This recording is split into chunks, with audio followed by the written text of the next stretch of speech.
La muerte de Juan Gabriel como nunca te la contaron. El 28 de agosto de 2016, a media mañana de Santa Mónica y a contraluz del Pacífico, la noticia corrió primero como rumor y después como certeza: había muerto Juan Gabriel.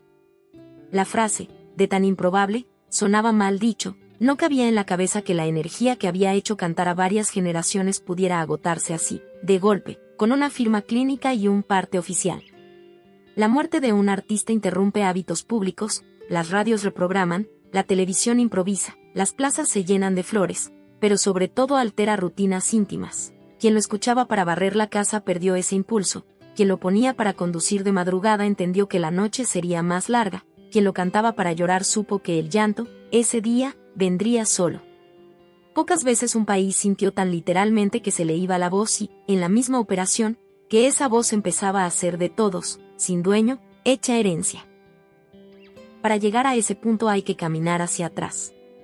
La muerte, aun cuando cierra la narración con punto y aparte, exige leer los capítulos anteriores con otra luz. Hablar del Divo de Juárez obliga a volver a Parácuaro, a esa casa donde la pobreza no fue adjetivo sino circunstancia, al internado de Ciudad Juárez, duro y determinante, a la noche fronteriza que enseñó a un adolescente a trabajar con la música como quien trabaja con pan caliente, a Lecumberri, la caída injusta que pudo quebrarlo y, sin embargo, lo templó. A la primera vez que sonó No tengo dinero y millones se reconocieron, a Bellas Artes despojándose del miedo a la música popular, a las giras que parecían interminables porque, en su cabeza, el oficio no conocía vacaciones. Este documental no es un altar ni un tribunal. No busca santificarlo ni someterlo a juicio retrospectivo. Intenta, con el tiempo que merece, recomponer sus procesos. Como se formó una voz sin escuela académica, como un catálogo de más de 1800 canciones se escribió entre aeropuertos, camerinos y madrugadas, como se diseña un show que dura 3 horas y no cansa, como se administra un patrimonio cuando el patrimonio son canciones que otros también vuelven propias. Y, por supuesto, como se negocia con el rumor sin que el rumor acabe siendo argumento, la privacidad convertida en espectáculo, las teorías de regreso que confunden duelo con morbo, las peleas que la prensa quiso vender como destino cuando, muchas veces, no pasaron de desacuerdos estilísticos. Alberto Aguilera Valadez vivió muchas vidas en una sola, la del niño que aprendió a defenderse del frío con canciones, la del joven que convirtió un bar de Juárez en manifiesto estético, la del preso que se afirmó cantando ante quienes no regalan aplausos, la del autor que entendió que una melodía limpia dice más que cualquier artificio, la del productor que supo que, en la música, los detalles pagan intereses, la del intérprete que encontró en la teatralidad una forma de honestidad. Reponer esas vidas, una por una, es devolverle al personaje su medida humana y, al mismo tiempo, explicar por qué la gente lo transformó en figura inagotable. Por eso este relato empieza por el principio y avanza sin atajos. Cada capítulo es un tramo con su propio pulso. No hay frases cortas para abaratar lo complejo, tampoco habrá exageraciones gratuitas.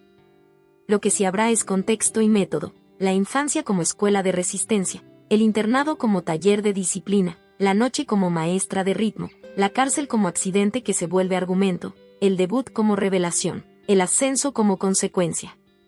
Solo así, al llegar de nuevo a Santa Mónica, el golpe final dejará de parecer capricho del destino y quedará como lo que fue, el final de un cuerpo cansado en un artista que eligió trabajar hasta el último día. Parácuaro. Un apellido, una mesa larga y una radio pequeña. Parácuaro, Michoacán, en 1950, no es un decorado romántico, es un sitio donde la economía del maíz y el café depende del clima y los caprichos del mercado, donde la vida se cuenta en cosechas y en nacimientos. En esa geografía, el hogar de los Aguilera Valadez funcionaba con la aritmética de lo colectivo, una madre que multiplicaba el mismo guiso para muchas bocas, hermanos mayores que hacían de segundos padres, una solidaridad elemental que convertía el poco en suficiente.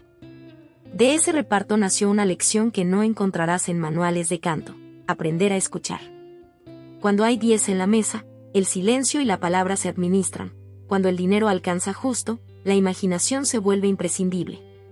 La radio, pequeña y obstinada, hacía su parte: boleros de tríos, rancheras de voces anchas, sones que llegaban de lejos, anuncios que interrumpían, sin embargo, también educaban en ritmo y timbre.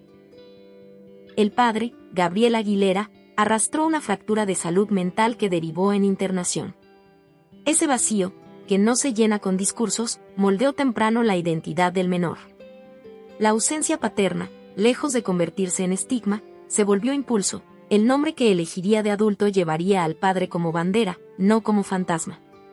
La madre, Victoria, ejerció el liderazgo que tantos hogares latinoamericanos conocen: trabajar dentro y fuera, sostener con carácter, repartir sin dramatismo, imponer una ética de lo posible.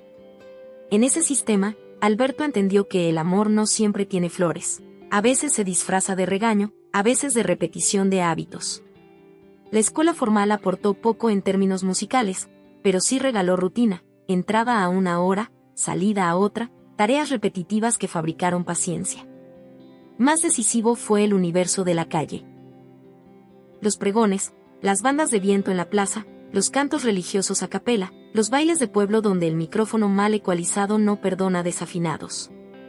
Allí se afiló un oído acostumbrado a la mezcla, lo vernáculo y lo urbano, lo solemne y lo festivo, lo triste y lo picaresco. Esa convivencia es el humus del que saldrán, años después, canciones capaces de entenderse en un palenque y en un auditorio sinfónico. La música, al principio, no fue vocación en el sentido solemne que luego le dimos, fue un recurso. En una casa sin biblioteca ni piano, cantar era entretener, consolar, acompañar. Los hermanos mayores lo empujaban al centro con la naturalidad de quien descubre un talento útil: cántanos algo. No había aplausómetro, había sonrisas. No había clase de solfeo, había observación. Alberto memorizaba melodías como quien aprende atajos por el monte, se sabía los estribillos antes que las estrofas, podía repetir giros de voz de cantantes que escuchaba una sola vez. No se trataba de imitar, se trataba de entender cómo caminaba una canción. Pobreza no es sinónimo de silencio. En Parácuaro la música sonaba con todo y interferencias, y ese ruido de fondo también educa, obliga a proyectar sin gritar, a marcar consonantes sin perder dulzura, a sostener el final de la frase aunque un gallo cante o la puerta se azote. Nadie le dijo apoyo diafragmático, pero aprendió a economizar aire. Nadie le habló de vibrato, pero supo que a veces el nervio pide sostener, y a veces, soltar. Esos aprendizajes de cocina y patio, tan prosaicos que parecerían insignificantes, son los que diferencian después a un cantante con oficio de un cantante con talento. La pertenencia a un lugar chico deja dos marcas: el orgullo de origen y la urgencia de salir. Parácuaro será, toda la vida, el mapa en miniatura al que regresa para entenderse, pero también será la plataforma de despegue que lo obliga a buscar escenarios más grandes. Esa tensión. Amar el terruño sin atarse a sus límites, se convertirá en uno de los motores de su biografía. Muchos años después, cuando su nombre ya fuese contraseña global, lo escucharemos hablar de Parácuaro con ternura y exactitud, sin folclorismo barato, como quien sabe que no hay cosmopolitismo verdadero sin raíz. Juárez, el internado como taller y la disciplina como herramienta. El traslado a Ciudad Juárez no fue un viaje turístico, fue una decisión dolorosa de una madre que, sin recursos suficientes, buscó en el Estado la ayuda que el presupuesto doméstico negaba. El internado, centro de mejoramiento social para menores, impuso reglas útiles, horarios que no admiten excusas, responsabilidades comunes, castigos que enseñan más que asustan. En ese medio apareció un hombre clave, Juan Contreras, empleado del lugar y especie de maestro informal que detectó en el niño una relación con el sonido distinta de la de sus compañeros. Le acercó una guitarra como quien pasa una llave. Alberto la tomó como quien abre una puerta que ya intuía. La guitarra, de cuerdas altas y madera modesta, enseñó primero dolor físico, dedos magullados, yemas endurecidas, trastes que se quedan lejos. A fuerza de insistir, los acordes básicos, mi, la, re, hicieron posible lo que hasta entonces había sido solo canto a capela. La suma de 3 acordes y un puñado de palabras produjo ese primer milagro repetible, una canción. No hacía falta partitura para entender que la música, además de entretener, ordenaba emociones. El internado, con su disciplina, se convirtió en fábrica de hábitos: despertar temprano, aprovechar los huecos, ensayar en silencio, estudiar en la cabeza cuando no se puede hacer ruido. En un dormitorio compartido se aprende a administrar la voz. Gritar equivale a molestar, y molestar trae represalias. Alberto desarrolló una emisión centrada, proyectada y suave, que más tarde reconoceremos como su timbre. Cálido en el medio, brillante en el agudo, con un vibrato pequeño que aparecía cuando la emoción lo pedía. Esa técnica, nacida de la necesidad, sería su seguro en escenarios con mala microfonía y camerinos sin calefacción. La economía del aire se volvió intuición, sostener notas sin fatigarse, construir frases largas sin quedarse corto, volver a respirar donde la palabra lo pide y no donde la falta de aire obliga. El internado, además, le enseñó a convivir con la ausencia sin convertirla en tragedia permanente. La distancia de la madre y de los hermanos no se tapó con negación, se trabajó con sustituciones funcionales, amigos que operan como familia, adultos que hacen de tutores, rituales pequeños para sobrevivir las fiestas.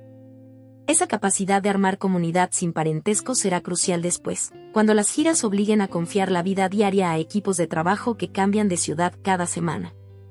Es difícil sostener una carrera de décadas sin saber armar familias de gira. Alberto, antes que Juan Gabriel, aprendió ese arte en los pasillos de Juárez. La escuela formal ofrecía, por otra vía, un repertorio mínimo de lecturas, geografía y aritmética, poco o nada de música. El vacío lo llenaron la radio y la memoria. Aprendió a transcribir de oído, a probar tonos que favorecieran su tesitura, a reconocer cuando una canción pedía terceras o sextas, a construir puentes entre estrofas que no se repetían de la misma manera.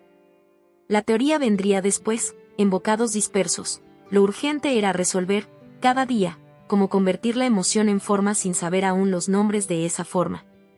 Es un modo de aprender menos glamoroso que el conservatorio, pero no menos serio. Un detalle que a veces pasamos por alto: en el internado se gestó un tipo de liderazgo silencioso. No el del que manda, sino el del que propone, convence y coordina. Para montar una pequeña función, alguien debe elegir repertorio, repartir tareas, fijar tiempos y asumir los errores como propios. El adolescente que afinaba la guitarra frente a otros compañeros estaba haciendo, sin llamarlo así, dirección musical. Años más tarde, cuando lo veamos indicarle a su mariachi un acento o una bajada de intensidad, reconoceremos la continuidad de este aprendizaje precoz. Adán Luna, la noche fronteriza como examen y el Noa Noa como manifiesto. Reunido con su madre en Juárez, Alberto hizo lo que hacen los que tienen prisa y hambre: trabajar de día en lo que se encuentre y cantar de noche donde lo dejen. Adoptó el seudónimo Adán Luna, sonoro, recordable, y se subió a escenarios chicos con luces caprichosas y micrófonos temperamentalmente fieles. La noche de frontera exige virtudes que no enseñan en ninguna academia: tolerancia al ruido, brújula para públicos heterogéneos, intuición para leer en segundos el ánimo de una mesa. Cantar pasado el último noticiero implica pelear contra el sueño ajeno y los hielos que golpean el vaso. El repertorio, al principio, fue el que funciona en cualquier bar con clientela mixta: boleros de tríos, rancheras probadas, algún corrido que no levante susceptibilidades, baladas que llegaban del sur. En ese molde fue metiendo piezas propias, primero con timidez, después con convicción. La gente no necesita saber de quién es la canción para adoptarla. Necesita que le hable de algo que reconoce y, si es posible, que lo haga con palabras sencillas y melodía firme. Adán Luna empezó a verificar, en tiempo real, que funcionaba y que no. Los aplausos no eran unánimes, y esa diversidad fue escuela: entender que no todo es para todos, que una misma canción puede necesitar otro tempo para caer mejor, que el humor, en dosis justas, abre puertas. El Noa Noa no fue un bar más, fue un ecosistema. Un lugar donde las reglas de la noche eran más parecidas a las del teatro que a las de la cantina. Ahí se permitía moverse distinto, vestir con más color, hablar con el público sin confundir confianza con desparpajo. La canción que muchos años después lo inmortalizará con ese nombre no es simple nostalgia, es teoría. Este es un lugar de ambiente, es decir, un espacio de libertad donde el cuerpo no pide disculpas por existir. Para un joven que ya intuía que su relación con el escenario sería más amplia que la del cantante inmóvil, ese permiso fue decisivo. La economía apretada no cede en la noche: los pagos, cuando aparecen, se reparten entre renta, comida y, si queda algo, una camisa decente. Esa restricción también modela estilo. El vestuario de Adán Luna fue creativo antes que caro. Aprendió a combinar lo que había con intuición de color y silueta. Esa sensibilidad plástica, tan presente después en Juan Gabriel, no nació de asesorías costosas. Nació del ensayo y error frente al espejo de una habitación de azotea y del comentario franco de la madre. La elegancia, se diría, empezó siendo una decisión ética, presentarse con dignidad aunque el bolsillo no acompañe. Hay, además, un aprendizaje vocal específico de los bares, cantar frío. En un teatro hay camerino, calentamiento, un orden. En el bar te llaman y subes, el primer tema ya te expone. Eso obliga a diseñar repertorios que eviten el agudo abierto al comienzo, elegir tonalidades que permitan tomar temperaturas sin exhibirse, y construir un arco de show que piense en el cuerpo, no solo en el hit. Ese diseño empírico, repetido noche a noche, generó un método que después veremos aplicado en escenarios enormes, con orquesta y mariachi, empezar con medio tiempo, acelerar cuando la voz está lista, reservar los clímax para la mitad y el final, y dejar siempre una salida elegante. El último aprendizaje de esta etapa es menos técnico y más filosófico, el respeto por la gente. En la noche fronteriza no se le hace un favor al público con la música. Se le ofrece un servicio por el que paga o, como mínimo, invierte su tiempo. Esa conciencia desactiva el narcisismo que a veces acompaña a los escenarios y coloca el foco en la entrega. Adán Luna entendió que el aplauso es consecuencia, no derecho, que la conexión no se ordena, se construye, que la emoción debe ser verdadera noche tras noche, aunque el cantante esté cansado o preocupado. Esa ética será el hilo que, años después, explique por qué sus conciertos podían durar 3 horas sin convertirse en catálogo de poses. Lecumberri, el golpe injusto, el canto como defensa y un nombre nuevo. El salto a la Ciudad de México, necesario para tocar puertas de disqueras, trajo consigo la peor cara del azar. Una acusación de robo derivó en reclusión en el Palacio Negro de Lecumberri.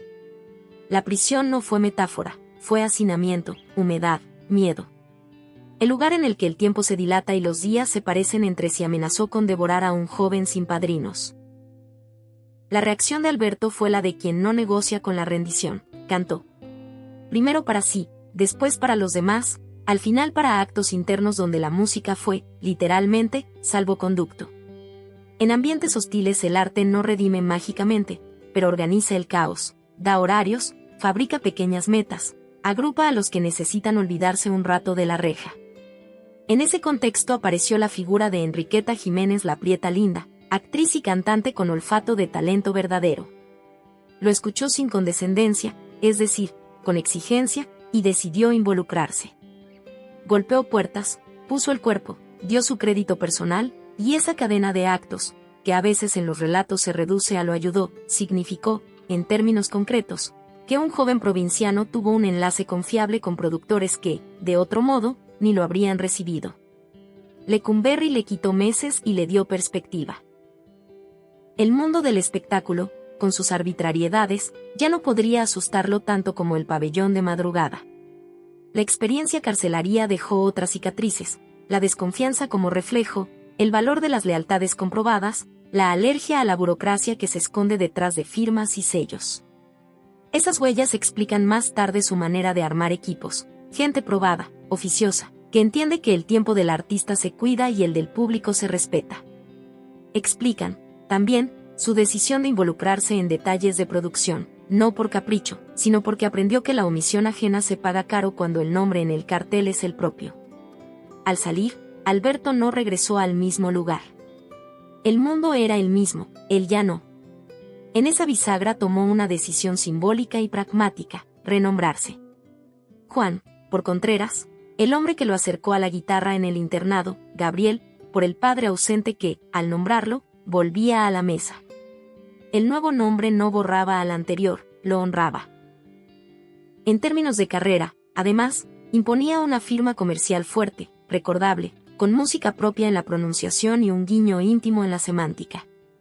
La primera cosecha de ese renacimiento fue el Alma Joven 1971. No tengo dinero condensó en 3 minutos lo que había tardado 20 años en aprender, que el amor puede declararse sin alarde, que la sinceridad puede ser estribillo, que la orquesta puede sonar grande sin engullir al cantante, que la pobreza, cuando se nombra sin cliché, convoca sonrisas y no lástima. La canción navegó sola, del mercado a la radio, de la radio al parque, del parque al país. Lo que vino después, conciertos, entrevistas, contratos, no fue milagro, fue consecuencia. A partir de allí comenzó el oficio que ya no se abandonaría. Firmar significaba también aceptar una vida de carretera, ajustar la salud al calendario de giras, aprender a dormir en hoteles baratos y caros, traducir el cansancio en euforia. Pero a diferencia de tantos que debutan sin red, Juan Gabriel traía ya un método, una ética y una memoria. Esa combinación explica por qué, a diferencia de carreras que se apagan tras el primer golpe, la suya entró en fase de construcción sostenida. El alma joven y los sencillos que abrieron América, cuando la pobreza se volvió estribillo y la esperanza, oficio. La primera etapa discográfica de Juan Gabriel no es un accidente feliz, es la sistematización de aquello que el internado y la noche le habían enseñado, que una melodía clara abre puertas y que una letra directa, sin adjetivos sobrantes, se aprende en una sola escucha. El alma joven no fue solo el título de un álbum, fue un man. Carencia y la oferta de afecto como riqueza. Ese giro, desplazar el poder adquisitivo y poner en el centro el valor de la compañía, conectó con millones que reconocieron en esa voz su propio modo de sobrevivir sin vergüenza. A partir de ahí, cada sencillo funcionó como una página de un diario público: iré, me he quedado solo, 1, 2 y 3, y me das un beso, piezas que, con distinto andamiaje musical, insistían en una ética sentimental que no pedía disculpas por sentir. En términos de sonido, la fichación con arreglistas que entendían el balance entre orquesta y voz fue determinante. No había un muro sinfónico que aplastara el canto. Había colchones de cuerdas y metales que respiraban con él, introducciones cortas, puentes que no se alargaban innecesariamente, codas que sabían retirarse antes de la saturación. Esa economía formal no nacía de restricciones presupuestarias, aunque las hubiera, sino de una decisión estética. Que la canción sea la estrella, que el arreglo sea el traje a medida y no el disfraz. Por eso, cuando el repertorio cruzó la frontera del Atlántico o se instaló en radios de Centro y Sudamérica, no necesitó traducción cultural, el idioma de la emoción ya estaba bien pronunciado. El punto de contacto con el público latino en Estados Unidos merece una nota aparte. En los primeros 70, la diáspora buscaba en la radio algo más que entretenimiento, buscaba señales de continuidad con la casa que habían dejado. La voz de Juan Gabriel, sin renunciar a lo moderno, traía consigo la cadencia de lo mexicano y, a la vez, una manera de decir lo romántico que no sonaba antigua. El coro Courevel, la progresión armónica que el oído reconoce como de siempre, la dicción clara que no pierde consonantes, fabricaron una familiaridad inmediata. Cada presentación en salones comunitarios o teatros de barrio fue, además, una encuesta a mano alzada. ¿Qué tono funciona mejor? ¿Qué canción convoca a las parejas? ¿Qué giro melódico pide el bis? De ese diálogo salió un repertorio más fino y, con él, un ascenso sostenido. El trabajo de estudio, a contramano de la imagen posterior de espontáneo, fue meticuloso. El cantante, que parecía brotar sin esfuerzo del micrófono, pasaba horas en cabina repitiendo tomas hasta encontrar la respiración exacta que permitiera el matiz por el que peleaba, un T que no tape el amo, una S que no silbe, una R que no se coma a la nota. En esa obsesión con el detalle hay un rasgo de carácter que explica, después, la contundencia del directo. Lo que el público vivía como avalancha de emoción estaba sustentado por una arquitectura invisible que evitaba errores previsibles y aseguraba impacto. A la distancia, esa combinación, emoción con método, es la que separa a los cantantes que duran de los que se queman en un par de veranos. La expansión continental fue también geográfica en sentido literal. Agenda que se llenaba con ciudades medianas además de capitales, entrevistas a radios locales que fidelizaban oyentes, visitas a programas de televisión con audiencias no necesariamente masivas pero muy influyentes en su comarca. Esa labor hormiga creó una red de afectos que, al paso de los años, se volvió inexpugnable. Cuando en otra década los vientos de la industria cambiaran de dirección, ese tejido construido concierto a concierto impediría derrumbes estrepitosos. Se puede vender menos un año, pero no se pierde de golpe una comunidad que te adoptó como parte de su biografía. Televisión, cine y la fabricación de una imagen, del salón de variedades a la cámara que no perdona. La televisión, en los 70 y 80, no era el scroll de un teléfono, era un altar con horario. Salir en el programa correcto equivalía a entrar a millones de salas al mismo tiempo. Juan Gabriel entendió temprano que la pantalla chica pedía otra gramática. más primeros planos, menos reverberación, una economía gestual que no confundiera teatralidad con sobreactuación. En los grandes shows dominicales aprendió a mirar a la cámara como si fuera una persona, ni intimidado ni altanero, y a respetar una regla de oro: en tele, menos es más, siempre que lo poco esté cargado de sentido. La selección de vestuario también obedecía a esa lógica: colores plenos que no pelean con el set, telas con caída que el ente agradece, cortes que permiten movimiento sin desarreglo. Ese aprendizaje migró al cine con ajustes.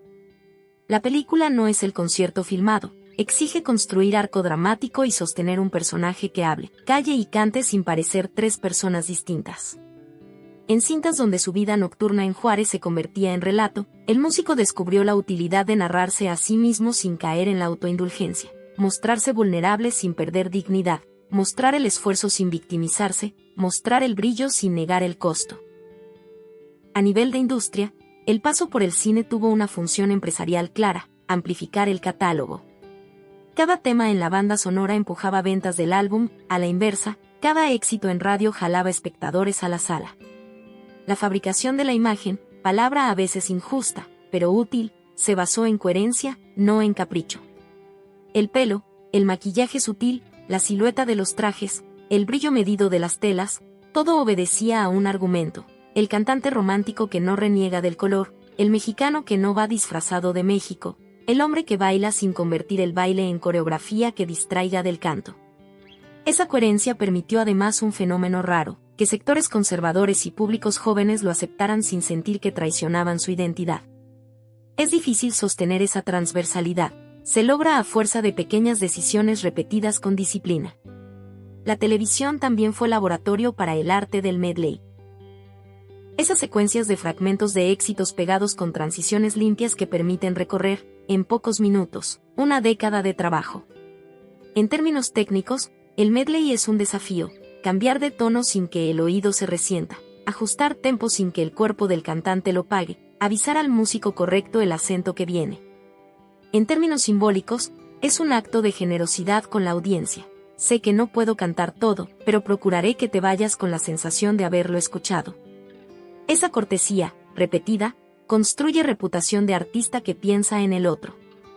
No es menor la relación con los conductores y periodistas. Juan Gabriel cultivó, no sin tropiezos, una táctica: responder sin entregar lo íntimo, bromear sin faltar el respeto, salir de preguntas insidiosas con frases que desactivaban el morbo. Lo que se ve, no se pregunta no fue un portazo, fue un límite dicho con sonrisa. Manejar la frontera entre persona y personaje, entre vida privada y figura pública, evita combustiones que consumen carreras. No significa frialdad, significa administración del misterio, esa herramienta tan valiosa en artistas de largo aliento. El autor de todos, Dúrcal, Lucha Villa, José José, Pantoja y la ingeniería emocional de la canción ajena. Ser intérprete extraordinario es una cosa, escribir para otros, otra muy distinta. Juan Gabriel dominó ambas. Como autor, entendió la prosodia de cada voz para la que escribía. A Rocío Dúrcal le entregó un repertorio de rancheras que, sin perder brío regional, acomodaba la elegancia peninsular de su timbre. No bastaba con cambiar el acento, había que cambiar la respiración de la frase. Por eso esas canciones suenan mexicanísimas y, al mismo tiempo, durcalianas. Es una alquimia poco frecuente. La tonada que sostiene tradición, a la vez, inaugura un estilo que, desde entonces, será referencia insoslayable para cualquier cantante española que intente el género. Con Lucha Villa operó con otra paleta. La tesitura y el carácter de Lucha pedían líneas más anchas, silencios con peso y remates que dejan al mariachi un compás adicional para respirar con ella. Allí la poesía viraba hacia la sentencia, frases contundentes que se plantan: menos azúcar, más tierra. Escribir así no es cambiar adjetivos, es cambiar el esqueleto de la melodía para que la intérprete pueda pisarla firme. Esos discos, escuchados hoy, explican por qué la canción ranchera soporta modernizaciones sin perder esencia, porque hubo arquitectos que supieron reforzar sus vigas. José José, por su lado, requería un fraseo de porte urbano. La balada que le entregó Juan Gabriel evitaba la floritura regional y apostaba por progresiones armónicas que la armonía pop de la época abrazaba. Lo pasado, pasado no es pirotecnia, es sobriedad y confesión. Una línea melódica que concede al barítono amplio del príncipe ese espacio donde el vibrato natural luce sin exagerar. Allí, más que el color México, importaba el color adulto contemporáneo, y el autor estuvo a la altura del encargo sin renunciar a su sello. Isabel Pantoja recibió quizá el puente más evidente entre lo latinoamericano y lo español. Así fue. Ese vals moderno, con una base rítmica más cercana al bolero que al pasodoble, le permitió a la tonadillera un dramatismo que nunca se volvió melodrama. La letra, directa, sin alegorías cansadas, colocaba a la protagonista en modo frontal: perdona si te hago llorar, perdona si te hago sufrir. El oyente no necesita diccionario para entrar, necesita valor para reconocer en esa carta abierta su propia historia. Ese tipo de sinceridad, en voz femenina, fue una novedad celebrada y, por lo mismo, replicada en repertorios ajenos. La ingeniería emocional de estas composiciones se sostiene en decisiones técnicas que rara vez se comentan, sin embargo, lo explican todo: el lugar donde cae la sílaba tónica del verso, la longitud de la nota en la palabra clave, el intervalo que decide si una frase suena suplicante o firme, el acorde que anticipa o retrasa, la resolución para provocar en el oyente la ansiedad justa. Juan Gabriel no escribía de inspiración y ya, retocaba, probaba, cambiaba palabras que no corrían, subía o bajaba medio tono si el color de la voz del otro lo pedía. Ese oficio desastre, tomar medidas y coser a la piel, lo volvió imprescindible para varias generaciones de intérpretes que encontraron en su catálogo habitaciones amuebladas donde podían ser plenamente ellos mismos. Bellas Artes 1987, consagración simbólica, discusión estética y el costo invisible del triunfo. Entrar a Bellas Artes con la música popular no era, en 1987, un trámite, era un terremoto cultural. El recinto, guardián de la alta cultura, había sido remiso a ceder su escenario a lo que muchos llamaban, con condescendencia, lo popular. Juan Gabriel y quienes apoyaron la empresa tuvieron que resolver más de un escollo: convencer a funcionarios, diseñar un programa que no pareciera concesión fácil, conciliar orquesta sinfónica y mariachi en un mismo espacio sonoro, y, sobre todo, gestionar la expectativa de un país que, por primera vez, vería a su artista más mediático cantar donde cantaban los consagrados del canon. El concierto, convertido después en documento, es, a la vez, espectáculo y tesis. En lo musical, la escritura de arreglos sinfónicos respetó la respiración de la canción. No se trató de vestir de clásicos los temas, sino de ampliar su paleta sin traicionarlos. En lo simbólico, el mariachi no fue invitado exótico, fue columna vertebral. Ese equilibrio.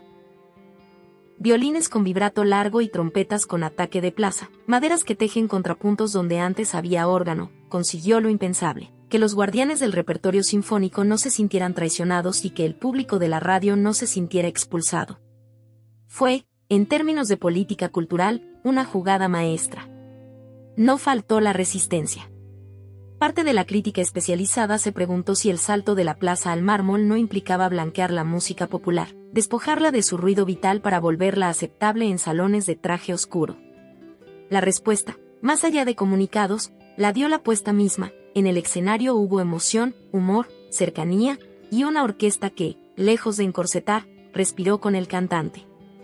El debate, tan necesario, dejó un saldo favorable. Se demostró que el valor artístico no es patrimonio de un circuito, que la excelencia puede habitar distintos contenedores, y que la palabra popular no es sinónimo de menor cuando hay oficio y calidad. El costo, como en todos los hitos, fue enorme. Preparar ese concierto implicó semanas de ensayos que se sumaron a una agenda ya de por sí asesina, horas de estudio de partitura para entender el diálogo con la orquesta, reuniones interminables para arbitrar egos y presupuestos, y una presión psicológica que no se ve en la toma cerrada.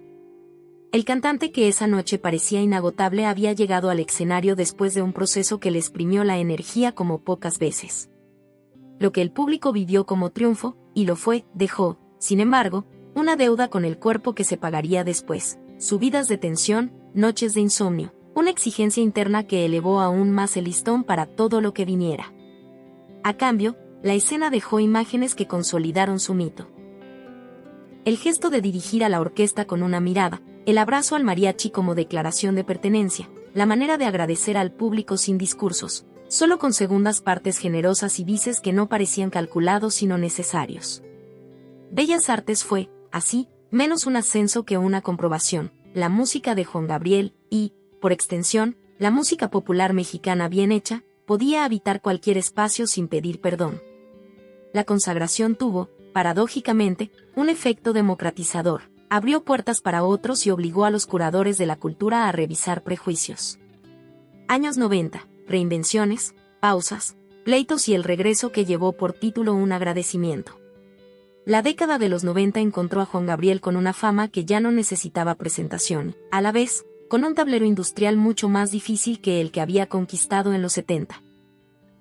Las transnacionales fonográficas redibujaban contratos, los productores reclamaban porcentajes creativos y los catálogos de autoría se convertían en el verdadero oro de la era del CD. En ese contexto, el Divo de Juárez se plantó como lo que era, no solo un intérprete rentable, sino un compositor con obra propia, con derecho a decidir sobre masters, arreglos y destinos de su música. Aquello, que hoy parecería obvio, entonces fue una batalla. Hubo desacuerdos públicos y silencios prolongados. Hubo meses en los que no apareció material inédito y el rumor de retiro ocupó titulares con una ligereza que el tiempo desmintió.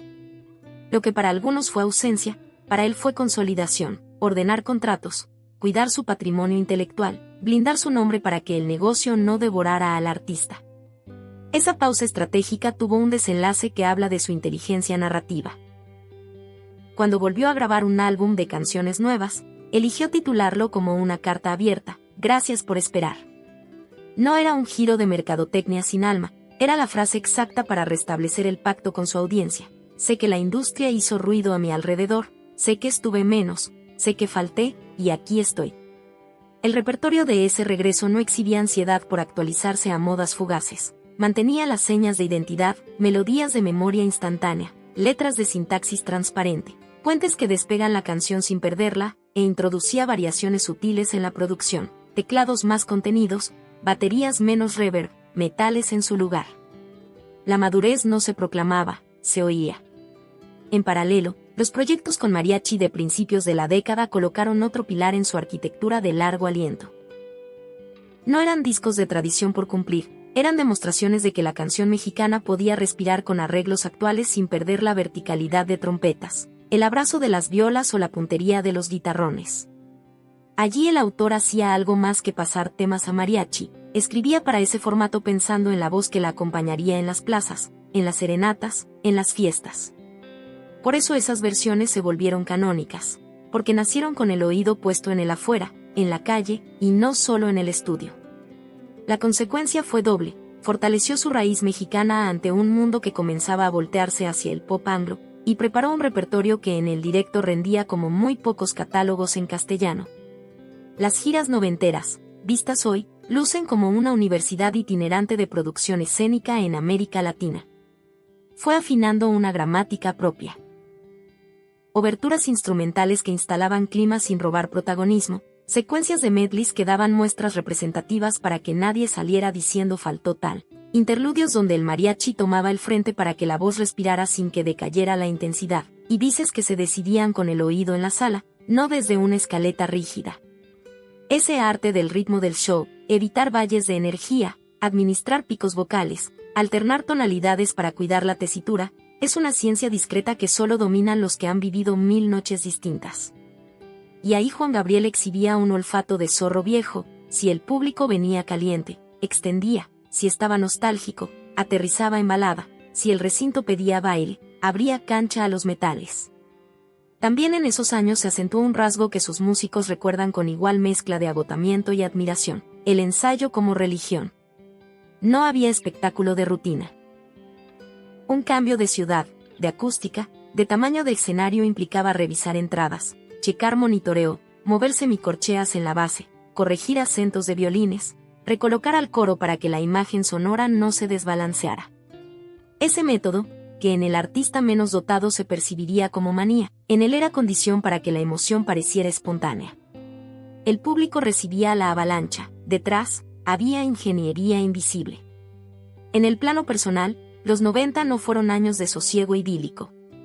Los pleitos legales dejaban desgaste, las exigencias de la gira cobraban cuentas en el cuerpo, y la vida privada, que él cuidaba con celo, no estaba exenta de presiones externas. Aún así, El hombre que se trepaba al escenario cada noche parecía incansable. Había menos entrevistas largas y menos vida social en medios que en la década anterior, sí, pero no había menos hambre de cantar. Su brújula seguía apuntando al mismo norte. El aplauso presencial, esa energía tangible que ninguna venta de discos sustituye. 2000, 2010, telenovelas, nuevos himnos, salud en disputa, Hacienda en la puerta y la ética del oficio intacta.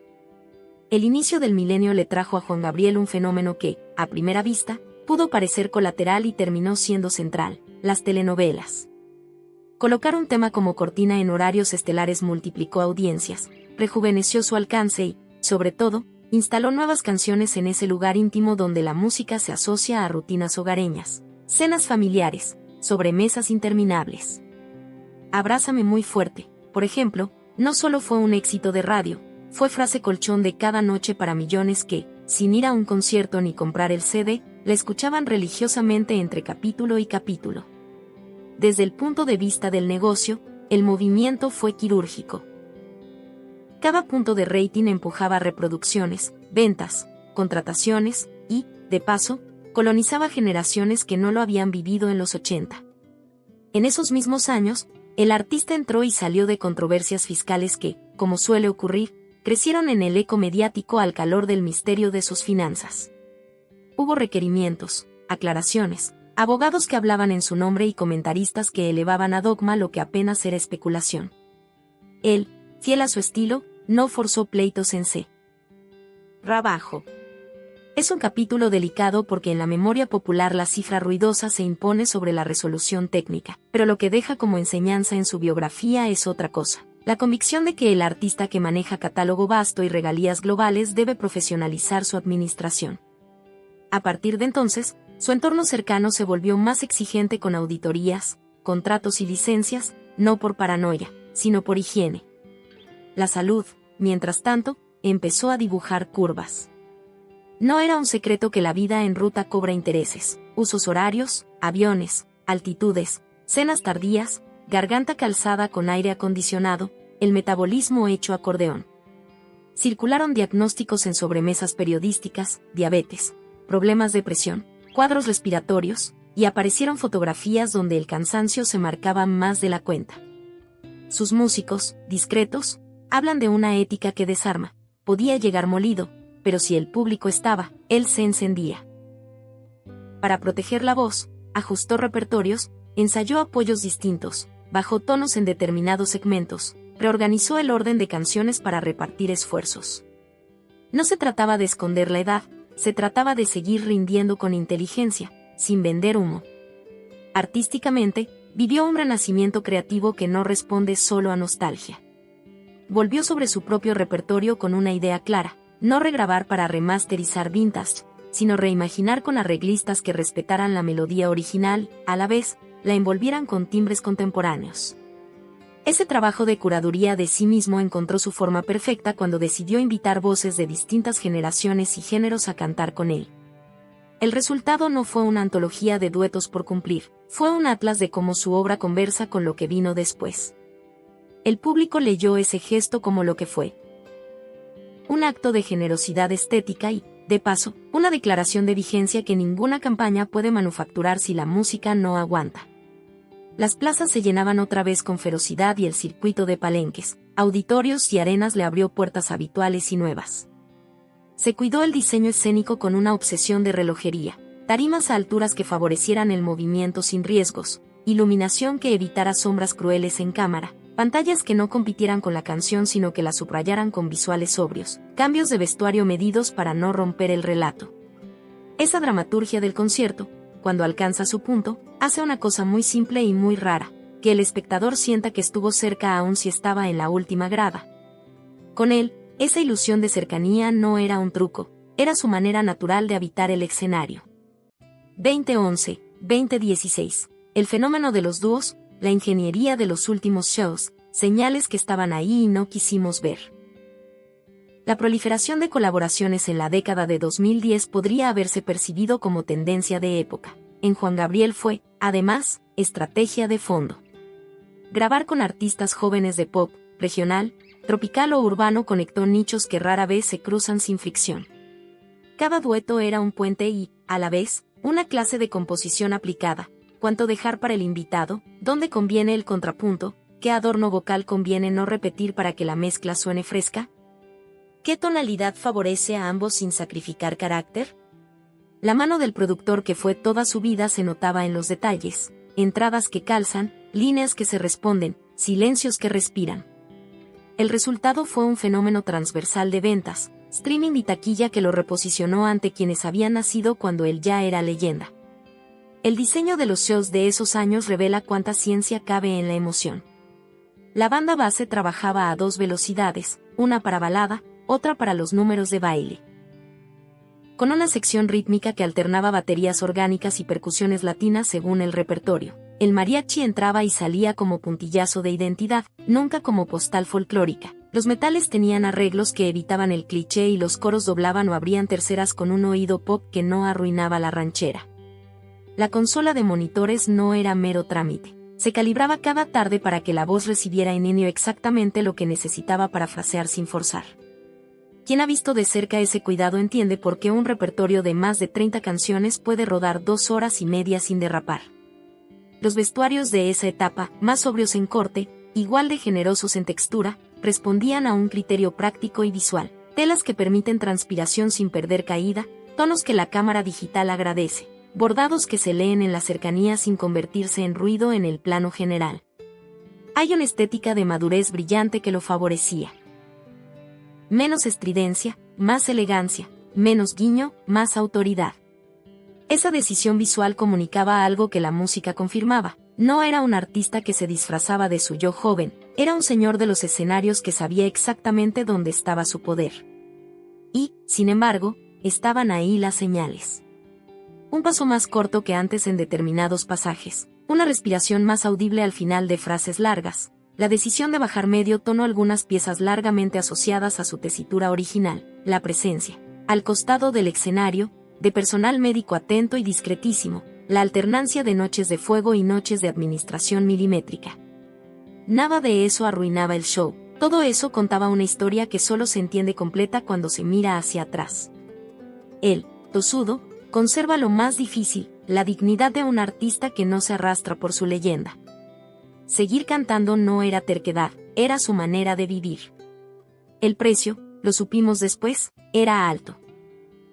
En la trastienda de la gira se tomaban decisiones de cuidado que el público no ve y que valen por un tratado de ética profesional. Cambios en los horarios de comida para no competir con el diafragma antes de show, rutinas de calentamiento vocal que atendían más a la emisión que a la potencia, hidratación rigurosa que no confundía agua con bebidas que hinchan, transporte ajustado para ahorrar caminatas inútiles en aeropuertos, siestas blindadas en agendas imposibles. Todo ese andamiaje hablaba de una organización a la altura del mito. Pero el cuerpo humano, incluso el de los elegidos, conoce sus límites. La semana de su muerte fue un concentrado brutal de todo lo dicho, conciertos con euforia, traslados veloces, entrevistas puntuales, ensayo condensado y, en medio, esa determinación que no dejaba lugar al freno. La noche de Los Ángeles, con un público inmenso rendido, fue tanto consagración como exigencia cardiovascular al límite.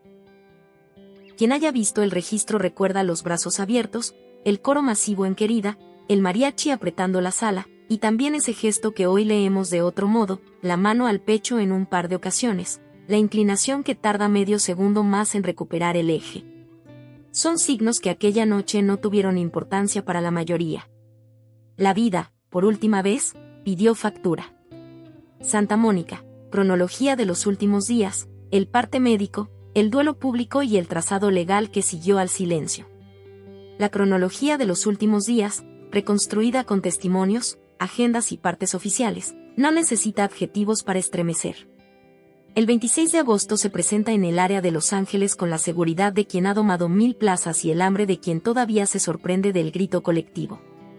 Al terminar, la noche sigue con los rituales habituales, camerino, agradecimientos, retiro con el equipo más cercano, traslado a la residencia que usaría como base de operaciones en Santa Mónica.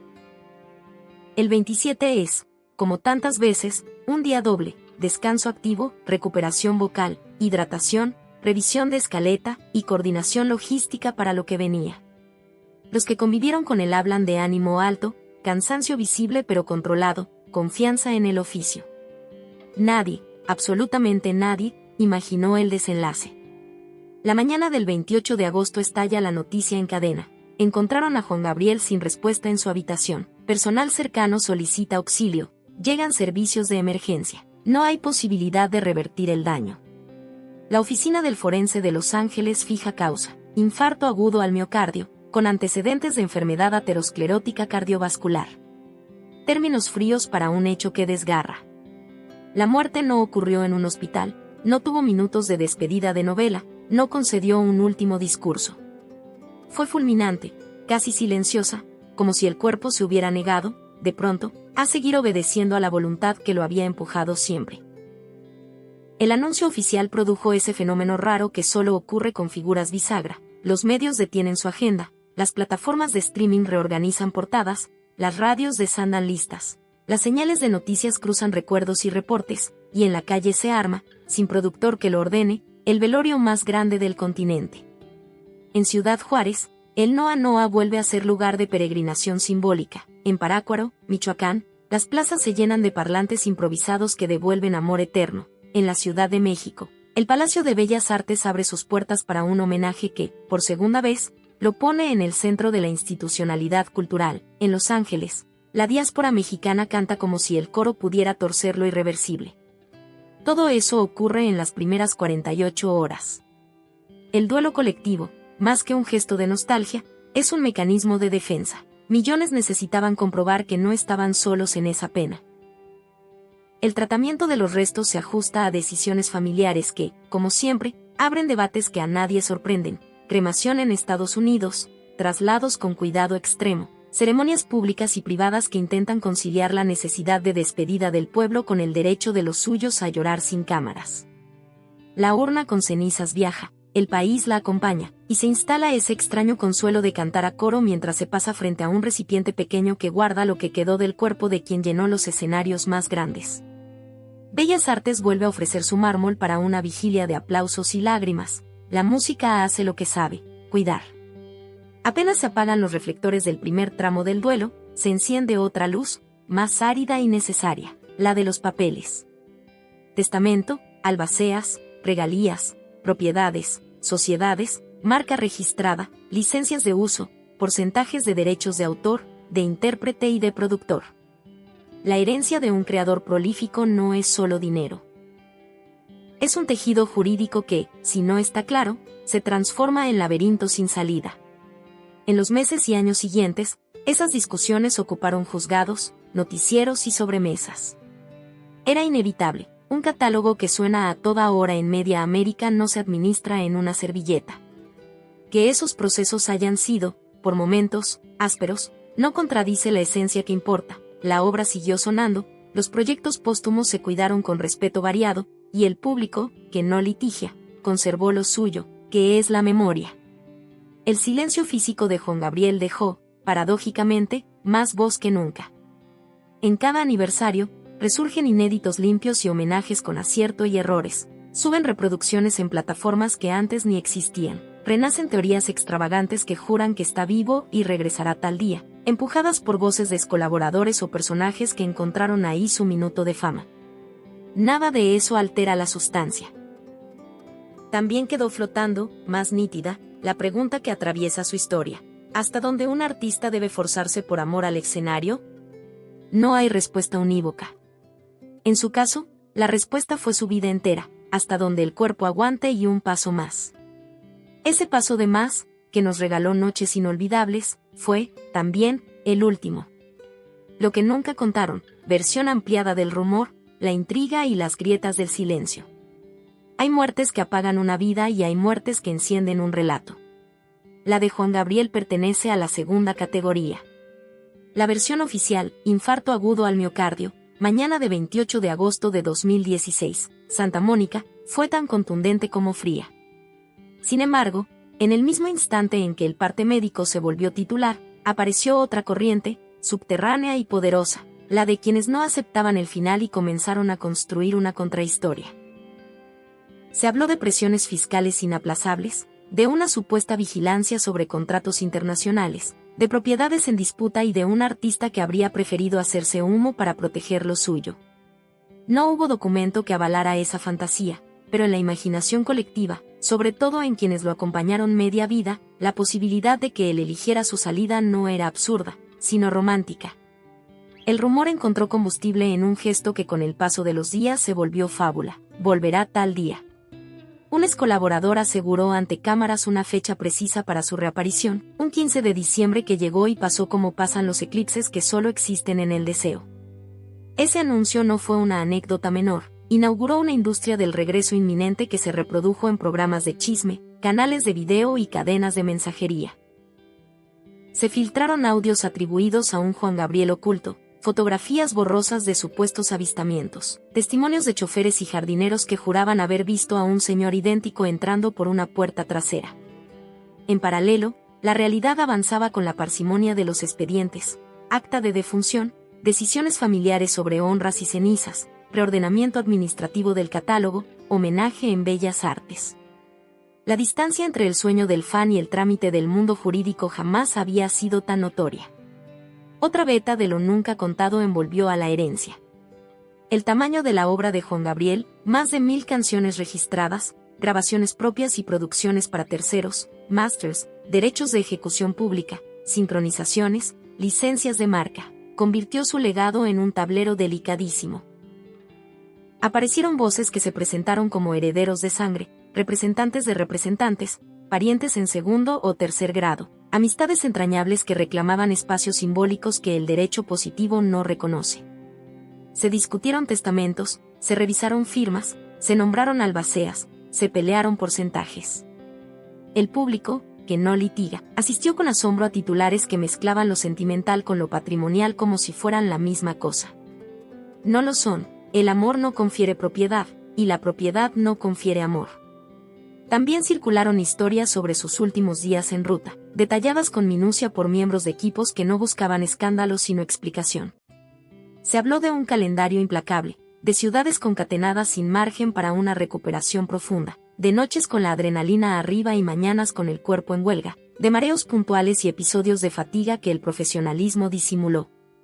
Las más crudas dibujaban un cuadro de resistencia. Ajustes de repertorio para cuidar la respiración, pausas discretas tras bambalinas, hidrataciones cronometradas, revisiones de presión arterial antes de la tercera hora de show. Lo impresionante, contado a posteriori, no es el deterioro, es la lucidez con la que él administraba su herramienta de trabajo, el cuerpo, para que la emoción siguiera llegando limpia a la última fila. El capítulo de los supuestos conflictos secretos con colegas reapareció con fuerza. En la memoria pop, bastan 2 personas inmensas para que el relato pida una rivalidad. Se reeditaron viejas comparaciones con cantantes de estirpe ranchera, con baladistas de voz potente, con compositores de catálogo fino. Se exageraron diferencias de estilo y se disfrazaron opciones estéticas como incompatibilidades personales. Lo cierto, dicho por músicos que trabajaron con todos, es más simple: cada quien defendía su estética y su público. El mercado, que a veces promueve guerras para vender boletos, no siempre acierta con sus guiones. Juan Gabriel entendía que la mejor respuesta a cualquier comparación era una canción nueva que obligara a volver a empezar la conversación. En esa misma zona de sombras, algunos quisieron convertir su vida afectiva en expediente. Se especuló con nombres, se trazaron líneas cronológicas con un desparpajo que hoy resulta impensable, y se multiplicaron deducciones a partir de la frase más célebre que dejó a un periodista: lo que se ve, no se pregunta. La sentencia, tan potente como ambigua, funcionó como un espejo: cada quien vio en ella su propia necesidad. Los que reclamaban una confesión pública leyeron desafío, los que defendían el derecho a la intimidad leyeron elegancia, los que viven del escándalo leyeron oportunidad. Juan Gabriel, que era dueño de sus silencios, dejó que la música siguiera explicándolo. Axe Managers, pantallazos y la fábrica de teorías. Cómo se construye un mito en la era del click. Toda gran figura produce, tras su partida, un ecosistema de relatos en disputa. Lo digital multiplicó la velocidad y el alcance de ese fenómeno. En el caso de Juan Gabriel, La combinación de nostalgia masiva, ausencia de voceros únicos y un volumen de obra inagotable generó el caldo perfecto para la economía del rumor. Un ex colaborador publica un video vertical asegurando tener la verdad. Un conductor de espectáculos lo entrevista con tono inquisitivo. Una página de fans replica el clip con un encabezado rotundo. Un youtuber reacciona. Un periodista serio intenta contextualizar. Y el algoritmo, indiferente a la evidencia, premia el contenido más incendiario. El mito se cocina con ingredientes sencillos. Una afirmación tajante, un pantallazo que no verifica a nadie, un audio de origen dudoso, 2 fotos con flechas rojas, y millones de reproducciones. El caso de los audios póstumos es paradigmático. Circularon grabaciones de voz que prometían revelar planes de regreso o motivaciones ocultas.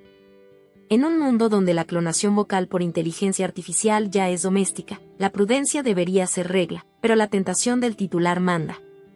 La textura timbral parecida bastó para que se titulara Habla Juan Gabriel cuando, en el mejor de los casos, se trataba de una imitación, y en el peor, de un montaje. La familia y administradores debieron aprender, a contrarreloj, un nuevo oficio, el de guardianes de la autenticidad en un mar de simulacros. No solo se protege un nombre, se protege una manera de decir. Otra rama de ese bosque de versiones tiene como protagonistas a empleados eventuales, proveedores, músicos de apoyo que pasaron por una gira, técnicos de iluminación que coincidieron en 2 fechas. No hay mala fe en la mayoría, hay memoria fragmentaria, orgullo legítimo de haber estado cerca y la necesidad humana de contarse en historias más grandes que uno. El problema empieza cuando la anécdota personal se vende como relato total.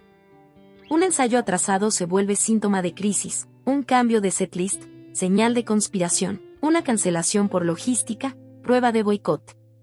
La magnitud de Juan Gabriel amplificaba cualquier detalle en rumor. Las redes, además, desdibujaron fronteras entre homenaje y explotación. Aparecieron conciertos tributo con distintos grados de calidad y legitimidad, se editaron compilaciones que jugaban al filo de lo permitido, se diseñaron líneas de mercancía no autorizada multiplicando su rostro en camisetas, tazas, veladoras y carteles.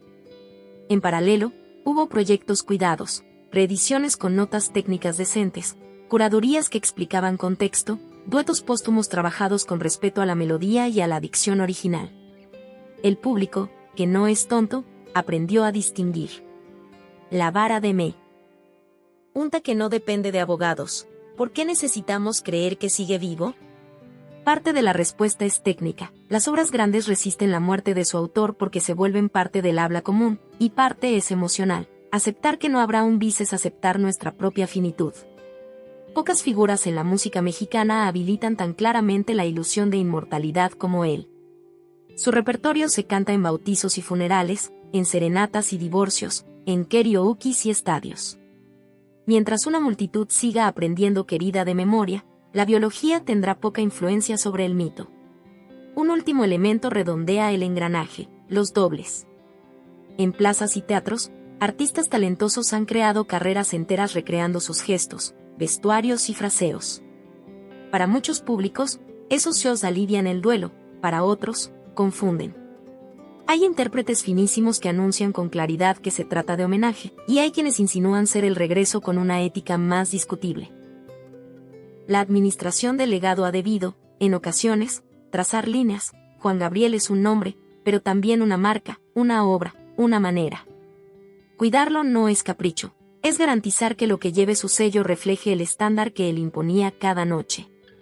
El legado industrial, derechos, catálogos, escuelas de producción y lo que significa administrar un gigante. Detrás de cada canción que tarareamos hay un mapa jurídico y económico que, bien llevado, asegura la supervivencia de la obra más allá de sus autores. En Juan Gabriel ese mapa es continental. Por un lado están los derechos de autor sobre la composición, melodía y letra, que se cobran cuando la obra se interpreta en público, suena en radio, televisión o plataformas, o se sincroniza con una imagen. Por otro, los derechos conexos de intérprete y productor fonográfico, el máster, que gobiernan el uso de la grabación específica. A eso se suman las licencias de uso de marca y de imagen, y el intrincado sistema de sociedades de gestión colectiva en distintos países que recaudan y reparten. No es casual que, tras su muerte, el mundo haya mirado tanto los papeles, Allí está la clave de que su música siga llegando y que quienes deben cobrar, cobren. Pero un catálogo no es solo una cuenta por cobrar. Es, sobre todo, una curaduría. ¿Qué reeditar y cómo? ¿Qué demos merecen salir y cuáles fue mejor idea que quedaran en libreta? ¿Se deben remasterizar los álbumes setenteros con tecnología actual o conservar su grano original? ¿Qué duetos póstumos tienen sentido artístico y cuáles son injertos que envejecen mal? Las decisiones que se tomen en esa sala invisible impactan lo que el público escuchará en 20 años. Los ejemplos sobran en la historia. Legados mal administrados empobrecen, legados tratados con respeto florecen. En los proyectos póstumos que llevan su nombre, cuando se respeta la dicción, el tempo, la respiración de la toma original y se arma un entorno sonoro que no compite con la voz, el resultado llega limpio y se agradece. El legado también es escuela. Centenares de jóvenes músicos, arreglistas y productores estudian hoy sus canciones no solo por placer, sino para entender el oficio. ¿Cómo resuelve una estrofa que pide su vida sin forzar?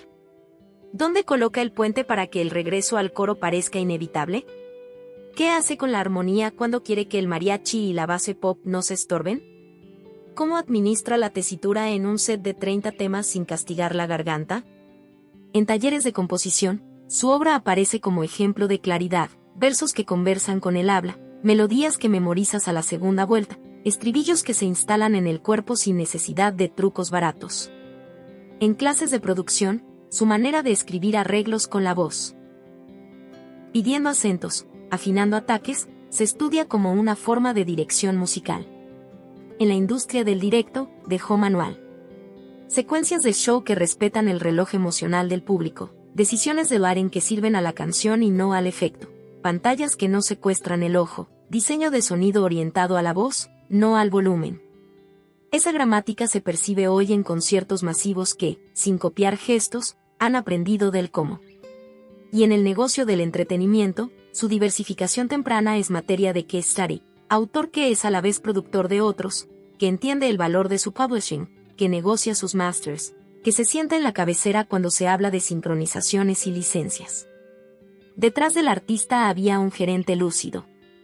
Hay, además, un legado institucional. Juan Gabriel abrió puertas simbólicas, bellas artes, por ejemplo, para la música popular mexicana. No fue un capricho ni una concesión. Fue el reconocimiento de una obra que se volvió patrimonio afectivo y estético del país.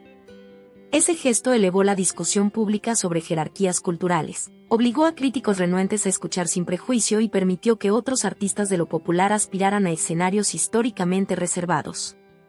La canción, esa forma breve y difícil, encontró en él a un embajador que la sentó a la mesa grande. Finalmente, el legado es social. Más allá de donativos discretos y apoyos directos, que existieron y él evitaba publicitar, está el efecto intangible de su obra en comunidades latinoamericanas dentro y fuera de México. Canciones suyas son banda sonora de familias migrantes, rito compartido en el duelo y en la fiesta, léxico afectivo común entre generaciones. Eso no se compra ni se fabrica en laboratorio. Se consigue escribiendo con la verdad propia hasta que se vuelve verdad de todos. Epílogo, el ídolo que convirtió lo popular en hogar, el duelo que nos explicó y el hilo que no se corta. Cierra el telón y queda el rumor del público en retirada, ese murmullo que mezcla emoción con cansancio, fotos borrosas con el celular gastado, y la sensación de haber estado en un lugar donde las canciones hicieron de puente. Así se recuerdan los conciertos de Juan Gabriel en miles de memorias. Así se recuerda, también, la mañana en que su nombre dejó de ser una presencia física para convertirse en un territorio compartido. La noticia de Santa Mónica no fue solo la crónica de un infarto, fue la constatación de que un país, varios países, le debía a un hombre una parte de su banda sonora íntima. El duelo no fue privado, ni podía serlo. Los velorios populares están hechos con canciones que otros nos regalaron. En la vida de Alberto Aguilera Valadez hay un trazo que explica casi todo. El niño del orfanato que se inventó un mundo cantando se convirtió en un adulto que inventó mundos para millones. Ese tránsito, del desamparo al escenario, de la mesa humilde a bellas artes. No se entiende sin su terquedad, sin su oído prodigioso para la melodía y sin su decisión de no esconder la emoción detrás del virtuosismo. Cantó el abandono sin cursilería, el rencor sin amargura, la devoción sin servilismo, el deseo sin culpa, la gratitud sin sermón. Por eso su repertorio no envejece, porque atiende necesidades humanas que no pasan de moda. La muerte, que con otros artistas clausura, con él dejó puertas abiertas. Cada aniversario aparece un registro, una toma alterna, una presentación televisiva perdida, una anécdota que ilumina un ángulo nuevo. Y, a veces, aparece también el ruido, el del que promete revelaciones, el del que jura haber estado, el del que alquila su cercanía. La tarea de quienes lo amamos como público es sencilla y exigente a la vez: filtrar.